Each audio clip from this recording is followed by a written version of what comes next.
Welcome back, ladies and gentlemen, to another episode of the Film Room for the Okali. I'm Ryan Novozinsky, and joined here, as always, by Sudeep Tumma, our sports editor.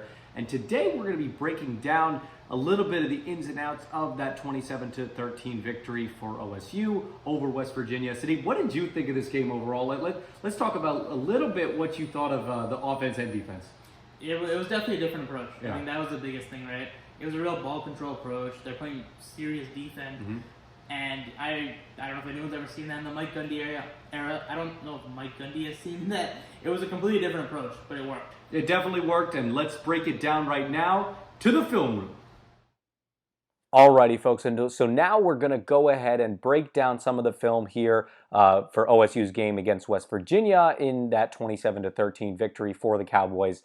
And specifically, three of our favorite plays here. And I know this one is one that really is near and dear to my heart because all around you just see so much cohesion on this defense, the way they're lined up, the way that Trace Ford's able to get pressure, the way that Calvin Bundage is able to get pressure, the way that Tyron Irby is able to come away with it, and not to give away any spoilers, but you guys will see what happens here in just a second. The way that all of this goes down is just such an interesting thing. Sadiq, what do you see out of this play? Yeah, I mean, first thing you see here, you got the three-man front, you got Cameron Murray, you got Tyron Irby,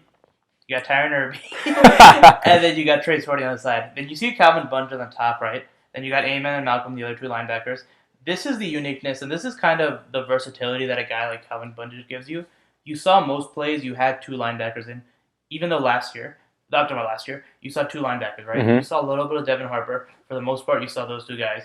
Now you got a guy in Calvin Bundage who is just too good to keep off the field. Right. But here's what you're going to see. You're going to see a four-man pressure. You're going to see Calvin Bundage come in late, right? And this is obviously the play that Trace Ford got that strip sack. Absolutely, yeah. But here's what you're going to see, right? First thing you see Trace Ford coming to the outside, right? You see him getting leverage and just using that speed to just burst past the left tackle. But you also see Calvin Bundage. He's coming in, but he's coming in a very dangerous kind of way where when that guy's coming in just for half a second as a quarterback, you think, okay, that guy's coming. And look at where Jared Dagey's eyes are, right? He's looking at the right side of the field. Yeah. He's trying to throw it out quickly, but he sees Calvin Bundage, and that rattles you for a second, but it also keeps you away from Trace Ford. You have to trust. Because first of all, it's your blind side, right? You can't see what's going on over there when you're a righty quarterback, but also you have Trace Ford there. And from there, it's obviously why that tackle position is so important. And right. Going up against a guy like Trace Ford who can come off the edge with such ferocity, as you see right here, just really can dismay a left tackle, especially right there for West Virginia. And like you talked about before, you see the pressure from all those guys. Watch how far Cameron Murray and Tyron Irby. I mean, just watch exactly where they are. They're about 3 yards deep on that play, and that's not something you want to do for the West Virginia line. Then watch Trace Ford. This is the mark of an elite pass rusher. Yeah. Because it looks simple, but for me it's symbolic. Just watch him stick his arm out. This is what you see. When it's almost like when you're a pass rusher, a clock almost goes up in your head where you know, okay, that quarterback's about to step up or he's about to throw. And you aren't always seeing it, but you almost feel it. And that's why you stick your arm out ready to get that strip sack. And it's just as powerful as taking the guy down. And that's what Trace Ford obviously does here. And then Tyron Irby comes in for that scoop and score. Look, check this out. Here's the big man Tyron Irby making like Alvin Kamara on his touchdown the other day. He slows down a little bit there. He's getting a little bit too confident, but he goes in for the score for the big man Tyron Irby. What a play we saw from this defense. You hit it right there when you said that Jared Dagey, when you see Calvin Bundage just for that split second, it definitely gets in his head, especially for a guy that maybe needs a little bit better vision out there on the field. It's one of those things, right? When you're a righty quarterback, as most quarterbacks are, you have to trust your left tackle. You have to trust that blind side.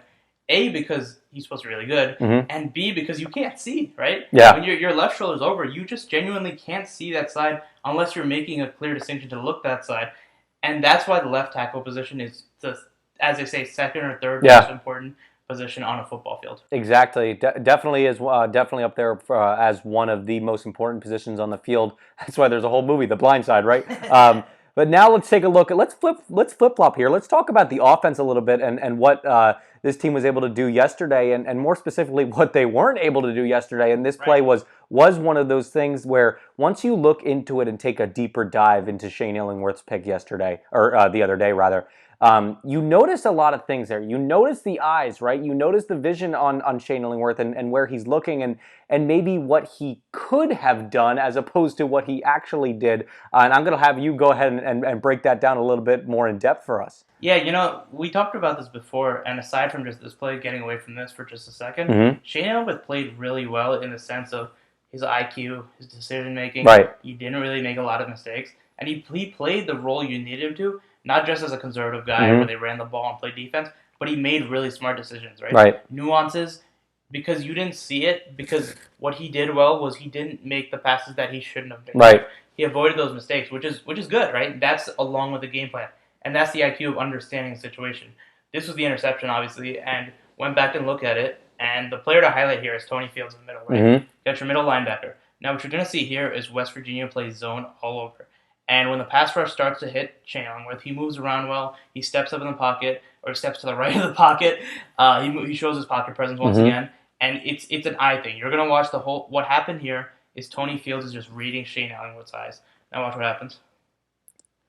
Too, a lot of times when you see an interception like this, you're thinking, oh, maybe there was some pressure down there as you see Tony Fields come away with the pick. But there really wasn't that much. I mean, obviously the pocket collapsed, not even really at all. You see it right there. That's a better angle there. This is the good pass protection from OSU. And you just see it's a visionary thing from Shane Illingworth. But the pocket presence is still phenomenal. You see him shuffling around back there. That's a mark of someone who's going to be a great quarterback in this league one day. And this is what you'll see, right? The second or two before this, Shane Illingworth's kind of left. He's looking to the left. I think Alonzo Adai was on one of the OSU receivers. You saw Tony Fields kind of shift to the left a little bit because he's watching Illingworth's eyes. Illingworth's eyes were to the left the whole time. Now he kind of steps to the right? Then you're going to see Tony Fields. He's going to shift right along with Shane Illingworth as Illingworth kind of steps to the right, as you said. And watch Tony Fields, right? You see him again. Yes. He's watching, right? He's just watching. He's watching those eyes. Look at where Shane Illingworth's looking. He's looking on the right. You can't see the receiver who's on the right, the OSU receiver, but you can see the cornerback all the way on the right, and then you watch Tony Fields. He's already about to be breaking to the right and watching exactly where Shane Illingworth wants to put this ball. Right, and especially in pass coverage for a linebacker like Tony Fields, it's so important to be that quarterback of the defense, as they call them sometimes.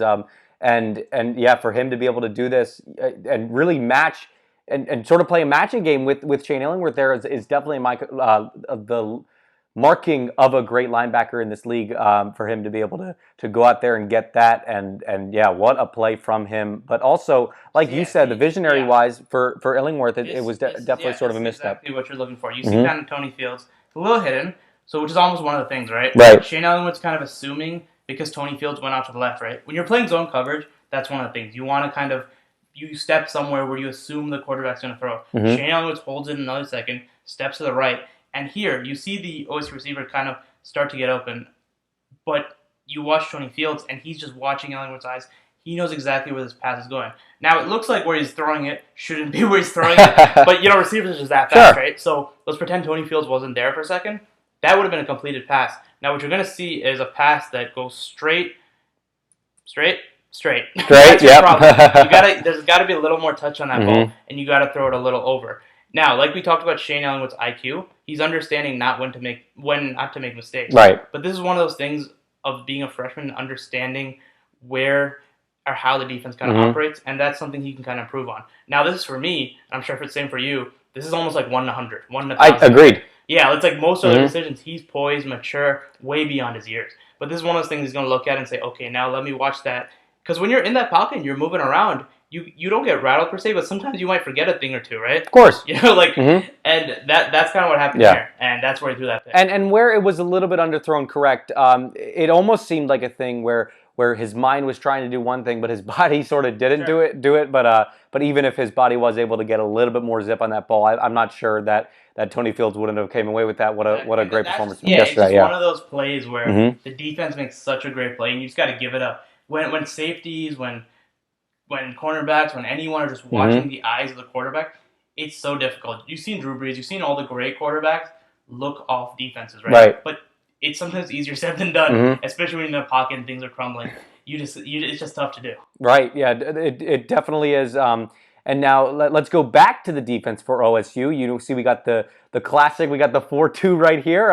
So let's see what goes down in this play. And I like right here, what I love about this is the pressure that you get from these linebackers. This is really where they start to shine. And Tyler Lacey too, when he helped them out as well right there. But let's see what happens on this play, Sudeep.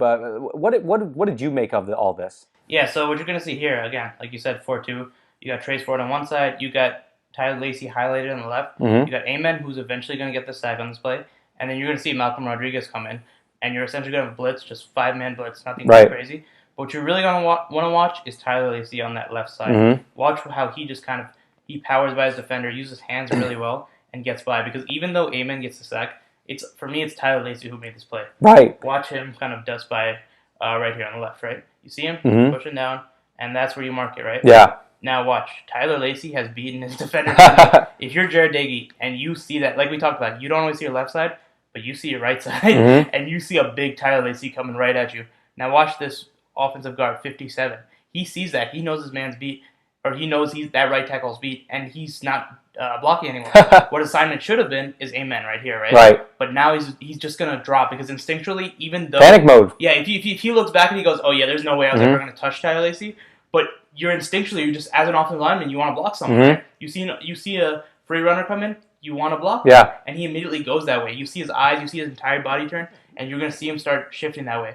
And this is the IQ, the knowledge and the understanding of someone like Amen.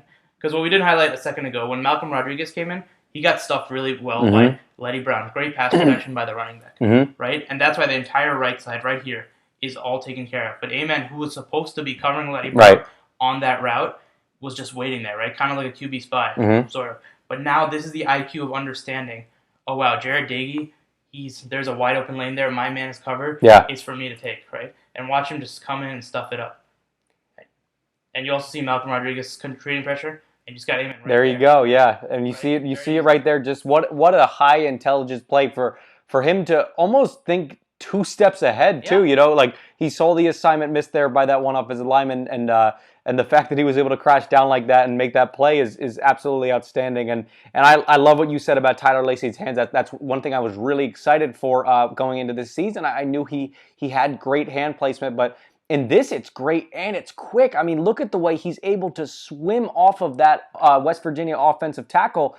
I mean, just phenomenal. He does it within a split second, it almost seems, and he's able to get there with, he's not the quickest player on the team by any means, and he's not the quickest player on this defensive line by any means, but he's able to go out there, get the pressure, get away from his offensive tackle easily, and really set up. I love how complementative this defense is. That's something I really have loved from this unit as a whole this season, and something I was really excited for going into this season, and you can see that is really working out in this play right now. Yeah, and you see all over, right? You see, like, to go back to the same thing, you see Trace Ford over here, right? Right. You see him stuffed down, but you see Malcolm keep pushing right in the middle, right? You see Cam Murray, you see all the guys, but you see how Malcolm's still stuck there, right? So Jared Dagey steps up. He steps up right into Letty Brown and Malcolm Rodriguez. But look at Amen, right?